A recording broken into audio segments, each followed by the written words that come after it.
This is another segment that will talk about what's going on in our country. Today, we're going to look at the political permutations in the country because it looks like everybody is moving from all the other political parties to one single party.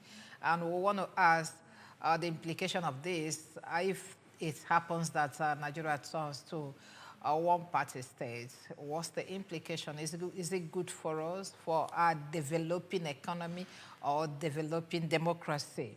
Okay, one-party system, also known as a single-party system, is a political system where only one party is allowed to exist or hold power. We're going to look at the implications as we go on, but let me just whet your appetite. The implications of such a system can be significant, and that is why we have invited the person that should know to tell us what this is all about. Talking of Barrister Arukwe. Barrister Arukwe is a legal practitioner and also a public affairs analyst. Good morning, Barrister. Okay, good to have you here. Yeah, it's always my good time. Okay, you're welcome. Hope the rain didn't beat you. No. Somehow we evaded it. Okay, you're welcome. Welcome. Yeah, apart from my intro, can you just put us through on what one-party system is all about? Yeah, one-party system, or one-party state, as it may call, is a system where one thing leads to the other, that the nation now has one political party being the only means of generating the ruling power or the ruling team, however you can call it. It's a system where no other opposition exists. It's a system where every political person, every politician, every opposition person is smuggled under one umbrella called one political party. The effects are there for us to know. Okay, before we get to the effects, let's look at it. Is a one-party state, is it democratic? And does it exist anywhere? Well, you said it all by implying in the question whether it's democratic. It is the most undemocratic face of thing you can ever view. It is the antithesis, the opposite of what people should aspire to have. It is actually an ugly aspect of what freedom brings up in our various laws and in our constitution. So, by the way of just answering very simply, one party state or one political party state is an anathema. It's not something that should be discussed in popular parlance. It should not be heard. It should not be practiced. No nation that has it actually breathes well, because it breeds extreme authoritarian tendencies. It breeds anarchy. It brings, we have said it all, it brings division of the civic cohesion. The society is not allowed to have another type of vision. They look at all the world from a tunnel vision. They regulate how you look at the world. They regulate what you view. They regulate your TikTok. They talk about your Facebook. In fact, the number of children you produce is also discussed, and all those kind of things. In fact, it's an erosion of the human liberties in the extreme form of it. All the nations that have tried it, that extricated themselves from it, they have never known joy thereafter. Okay, can you give us an example of nations that have? The earliest example that comes to mind is China. China has a diluted form of one-party state. in that they have other minor political parties, but those minor political parties in China are not allowed, because most strong people in China are in the popular one-party state, so to call. From there you go to the Soviet Union that had just one political system that produced particular types of president that lasted for 30, some ruled for 30, some ruled for 20, until the Glasnost came in 1991 when the Soviet Union started cracking and breaking up. And now you have opposition in Soviet Union. You also had a one-party state under Mussolini, Benito Mussolini in Italy. It ruled for a long while, and all that came to be in 1941 thereabout. And also you had this one-party state in Germany that crumbled in 1945 after the Second World War, and they now began to have a multiplicity of parties, particularly two states, two strong political parties, and all that and all that.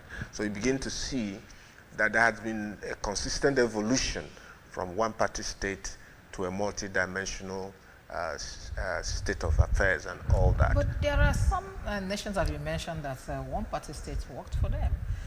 Places like Russia and Germany. You are saying that it never worked in China, it never worked in the Soviet Union. What led to the breakup of Soviet Union? Soviet Union was a very big state of affairs, strong militarily, but where you have the freedom of the citizens were not guaranteed. There were a lot of stiff laws that stifled freedom. Freedom is about the whole thing. Democracy is about freedom to choose, freedom to associate, freedom not to do what the state has said for your own religious reasons. Some people would not go to work on Friday because they believe that Friday is their own Sunday. Some people will not take blood transfusion because they believe that blood transfusion is not permitted in the Bible and all that. Those people didn't have such freedoms. They just existed by the book, by what the state provided, by what the state prescribed, and by what state permitted. That was not a living under that kind of atmosphere. What about North Korea and Eritrea? North Korea is still, there's no party structure in North Korea. What they have is a military one-party state. That one is a smaller, similar situation. They don't have a multicultural party political structure. What they have is a military dictatorship. Those ones are not one-party states. Well, you have to differentiate between military interregnums, when the military redirects the political system in a country, takes over power, removes the ground norm, changes the constitution and all that. It normally lasts for a little while democracy comes back or a party structure system comes back and all that. Some African countries have tested. Nigeria was under military rule for more than 20-something years. It never stopped the agitation for people to get back to democracy or parliamentary system, whatever type of it is. Okay, let's look at what could lead to a state having one party state, okay? Because judging from what we are seeing in Nigeria, that's why people are asking that question now. Are we heading to a one-party state because of the rapid and massive movement of people from other political parties to a particular political party? And that is what necessitated this topic now. What could lead to a nation that we are hitherto having a multiple political system now going to become one-party state? Yes, I would like to deal with this issue by concentrating on Nigeria, because we've had a global image of countries that tried to have one-party state. Germany had one-party state because of its global military incursion in the world. They wanted to rule the world. They wanted to bring the world into their hegemony in such a way that they believe that their blood, the Aryan blood, was the purest of blood and they shouldn't mix up with other people and all that. Germany had their own reason for trying to agglomerate the world and bring them under one universal rule and all that. But that's been the way. In Nigeria, what's happening in Nigeria is the breakdown of institutions. Our institutions are crumbling, from the police structure, from the military, judiciary, the Nigerian Bar Association. All the institutions in Nigeria are being brutally challenged. That the only place you can have succor, you can have a semblance of protection from persecution, from punishment, from intimidation, from harassment of your family and you, is to run under the umbrella of the prevailing hegemonic political party called the APC.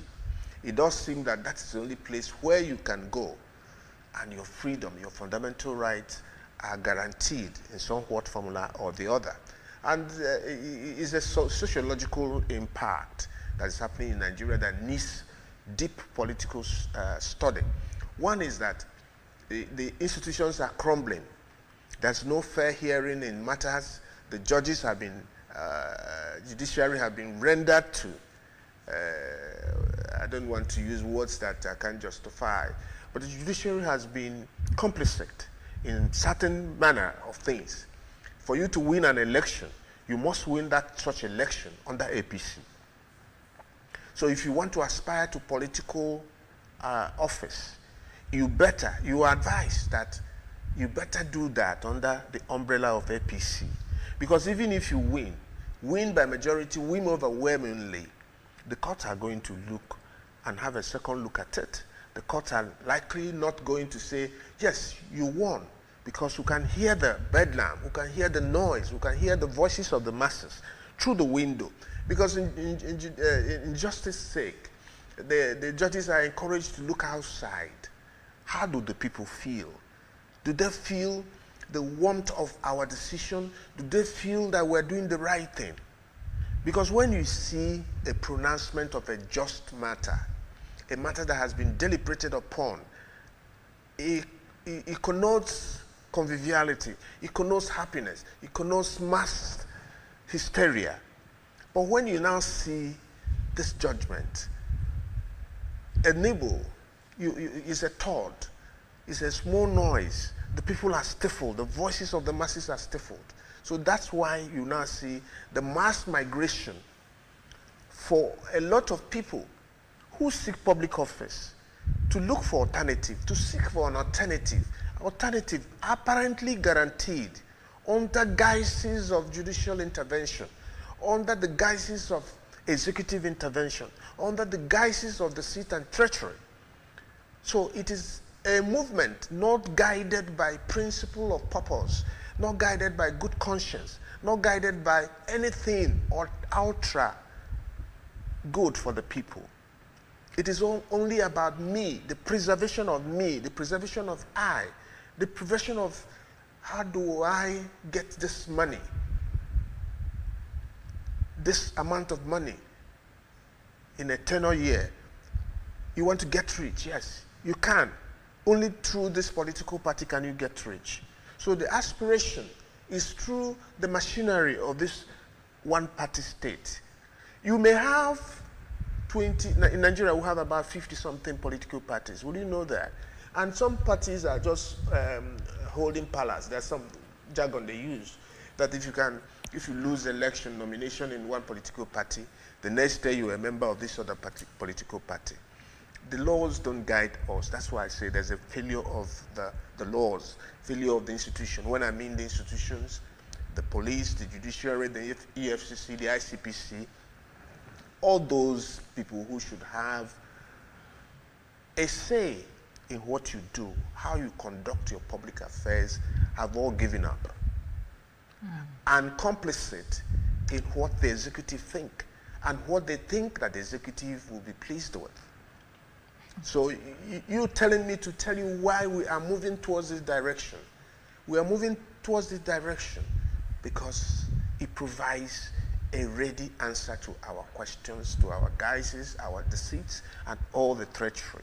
Who gets it the worst is the masses, because the masses have no choice in selecting who rules them. It is all prologuing to anarchy. It's going to be the equivalent of anarchy.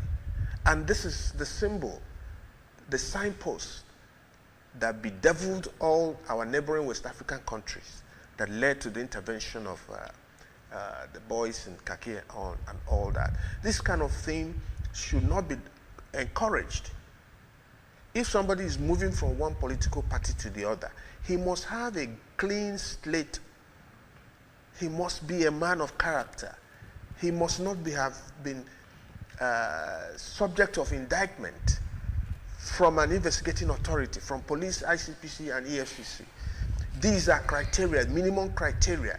And he must have had a letter of credibility from the party he's jumping to and all that, that he hasn't committed, he's not taking money from these people or from all the other people. But this one is just surrounded and celebrated. This man, this governor is moving to the ruling party. We want to connect to the center. The center is the cake. Everybody wants a chunk of the cake. There's no center. Give you free information. I want to just drop it here. There's no center in Nigeria because there's no cohesiveness. There's no nucleus in Nigeria because there's no cohesiveness. There's no togetherness. So what we have is just the cake. Everybody is cutting the cake and eating. Some people have browed into the center of the cake and have taken what belongs to the masses. They have taken the spirit and the soul of the cake. What is remaining is just the carcass. Okay, thank you very much. You mentioned the failure of the system, failure of the institution several times as you talk. Yeah. And I would like to find out from you, why did the system fail? And if it did, or if they have fallen, is there nothing we can do to make it right? Yes, you can see that our master, maximum chairman of APC, said the other day that China had made tremendous effort in global economy, in technological race, in AI, in IT, in ICT. China had made a global image. They've gone to space. They keep going to space, going to the orbit and all that. Remarkably, China have turned the map. You can't take that away from them. How did they do it? One, the man who is encouraging, Dangote, who is encouraging a movement to one-party state, citing China as a global example, a shining example of a country that has achieved it all through one-party structure. China does not have one political party. China has one dominant political party.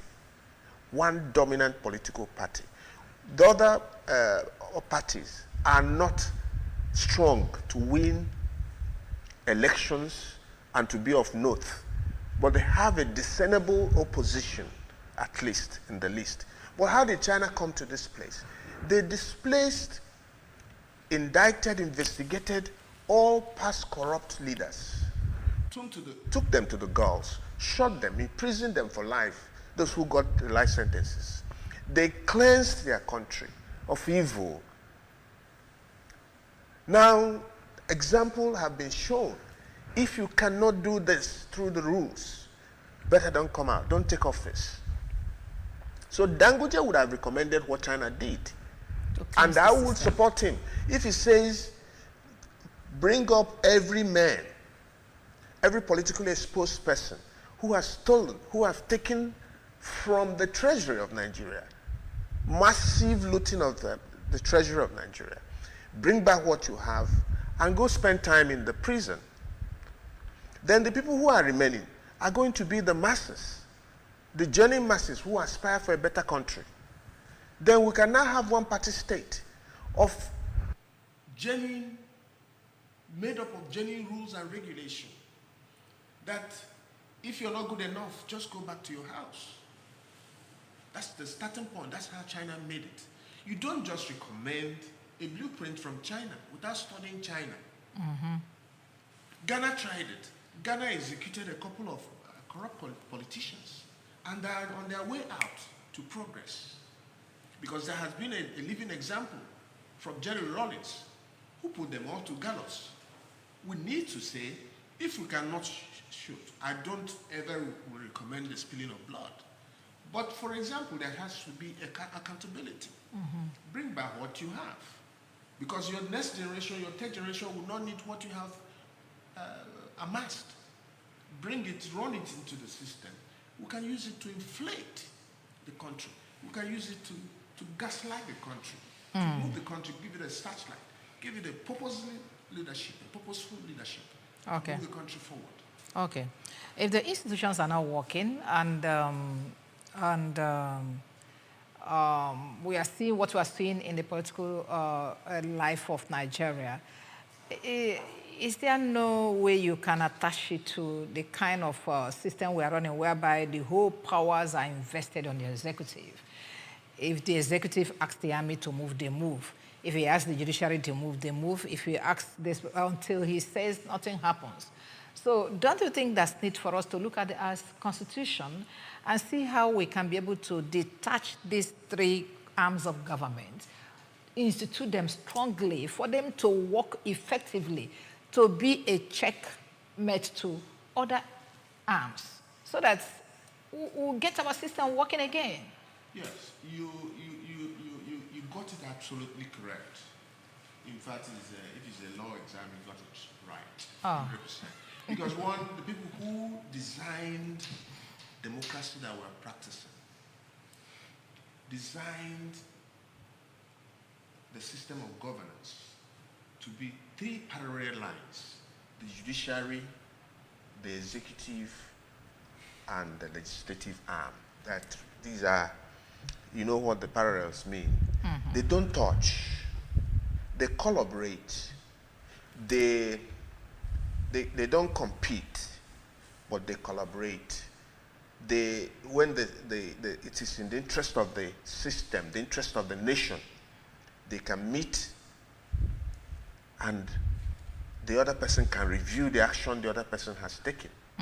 The justice arm there is to look at what the two other arms have done, stress it into the system or judicial intervention, judicial activism.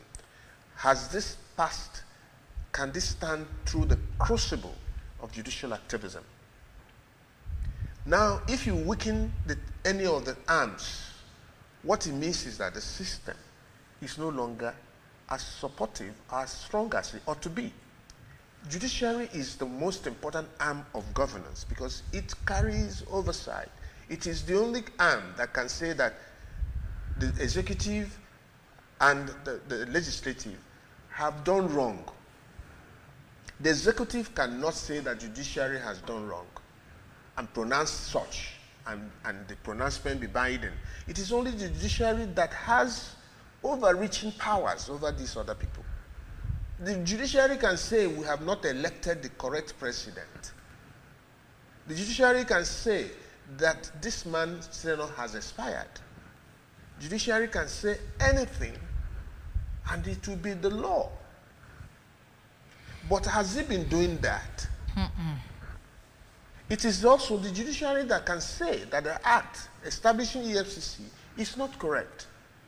They've not been doing that because they've allowed themselves to be pocketed by the executive. So the question you ask is encapsulated in the drawing that I've shown you, that the strongest arm of the three arms of governance have been weakened and have become complicit. Why did they allow themselves to be weakened? That's the question. Because the oversight functions of National Judicial Council have also been weakened. They are made of people who are part of the judiciary, part of the bench, part of the corrupt Nigerians, part of us and all. So that is the problem.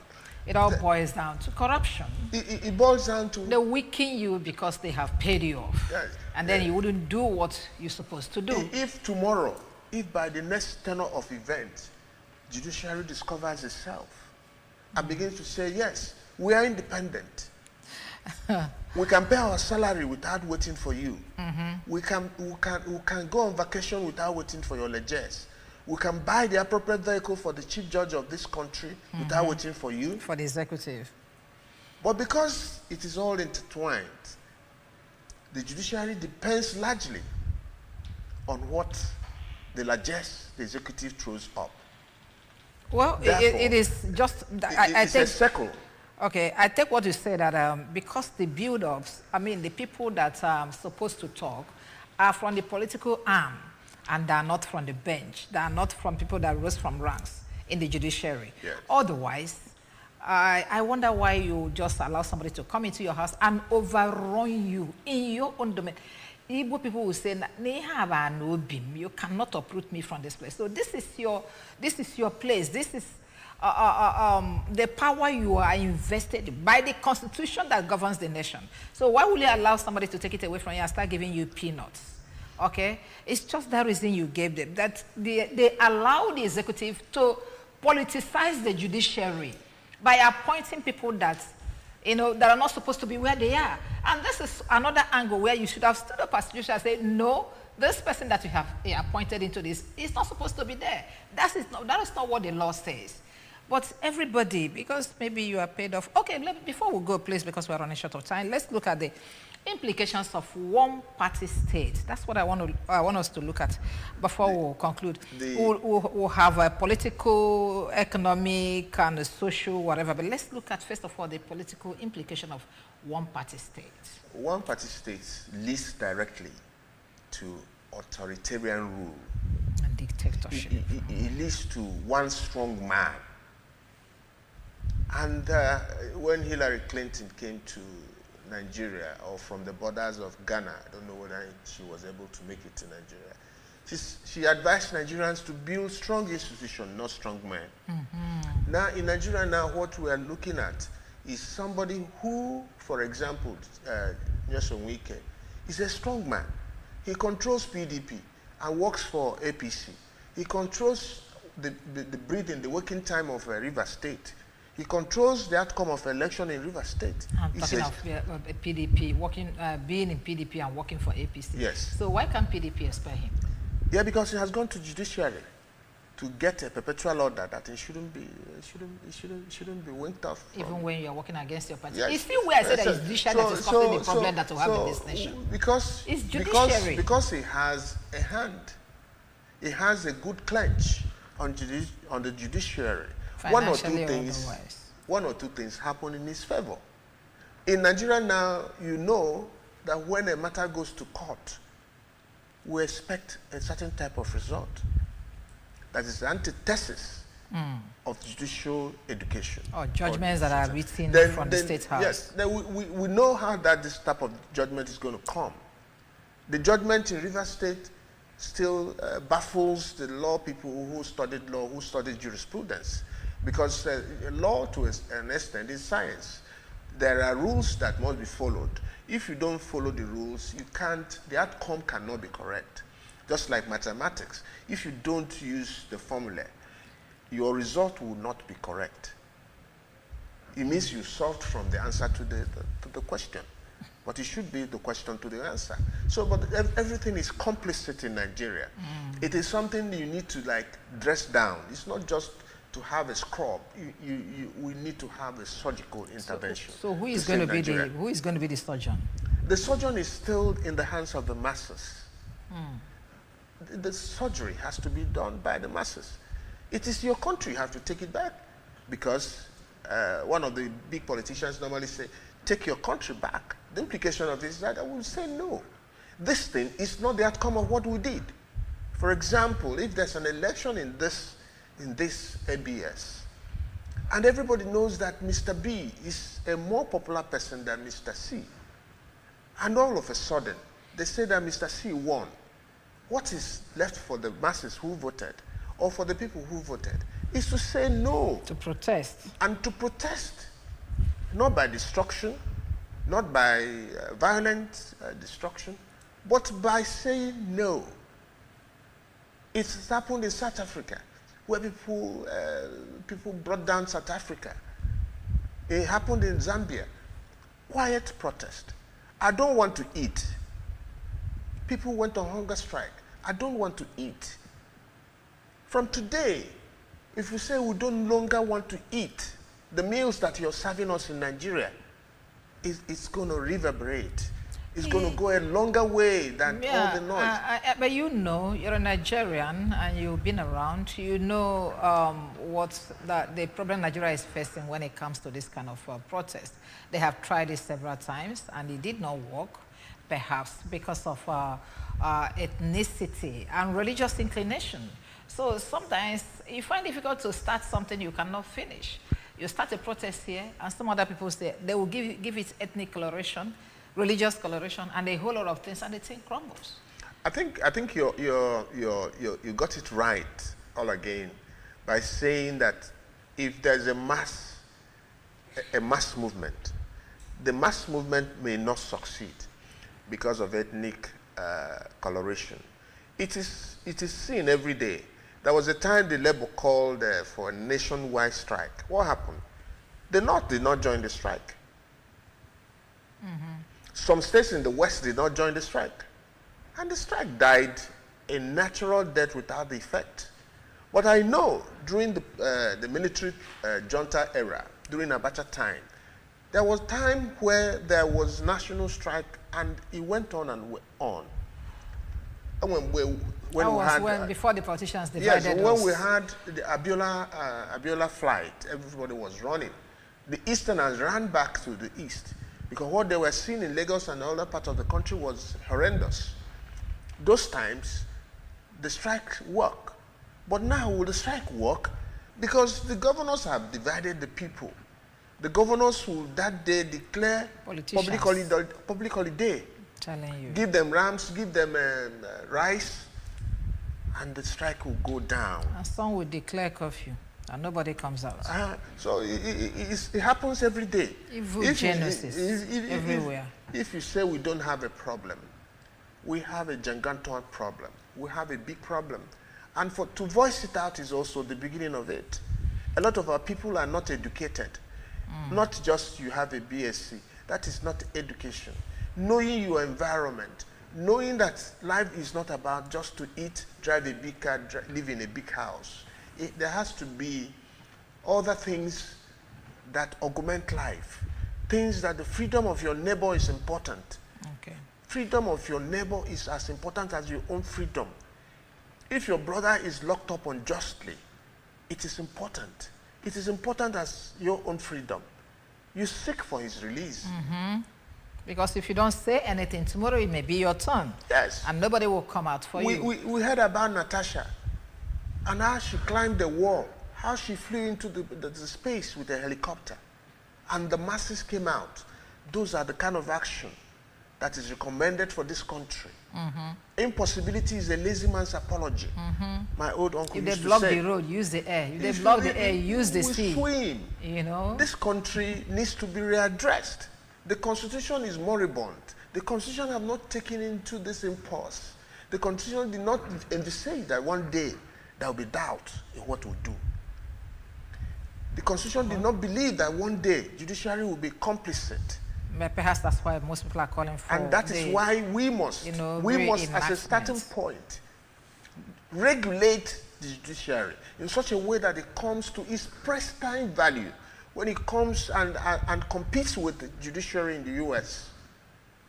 In such a manner that when there's a matter going to the Supreme Court, the legal jurist will know that this is the way the law will go. Because the law, we are taught, has a system. Not somebody writing judgment on ground and then asking you to go to court for a case that the judgment has been decided. Okay, before we go, does this one-party state thing have any economic implications?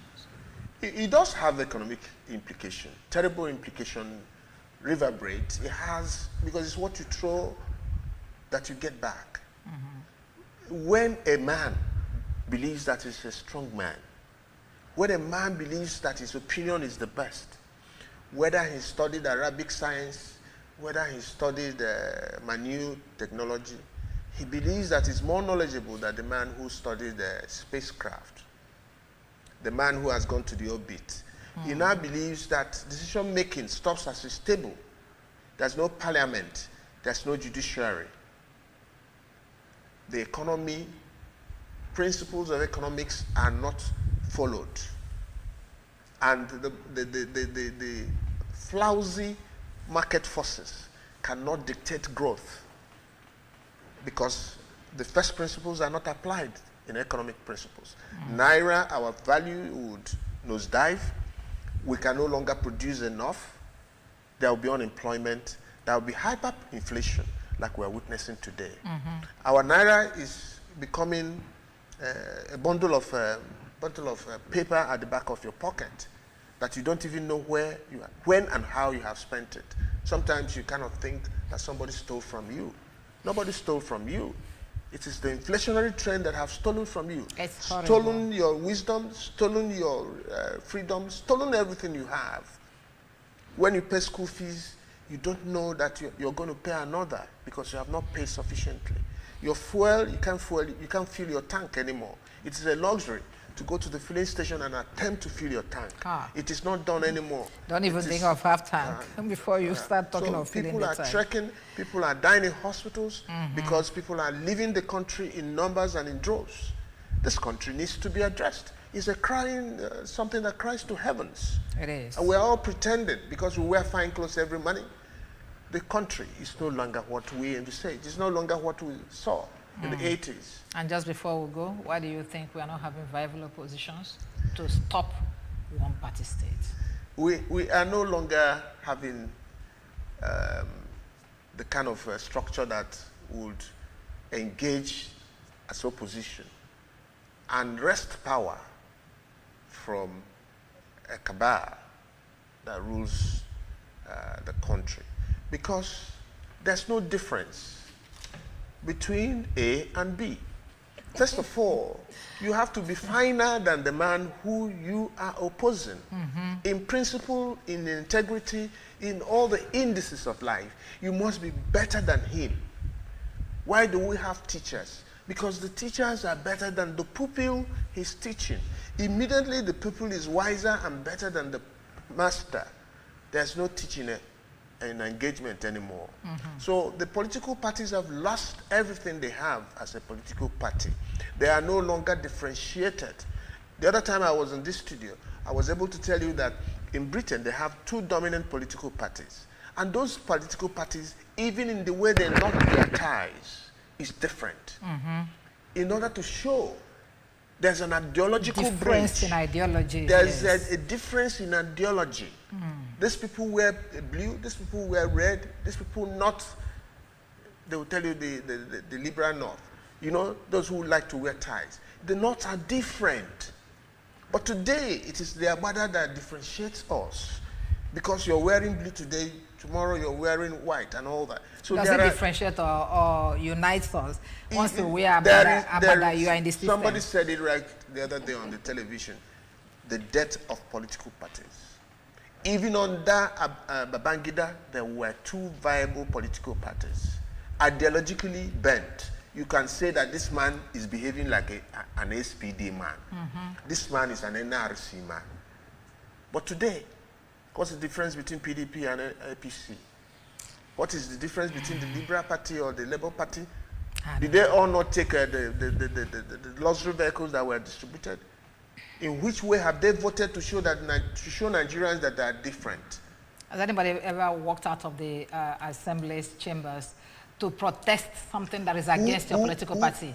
Who has ever told us? Has there been any kind of walkout? No, I don't agree with this. Who has ever told us the real emolument of these people? Who have ever told us the minimum they collect as constituency projects? It's only in this country that we hear of constituency project, where billions are mapped out for these legislators. They come and build ICT, a two-room apartment for ICT.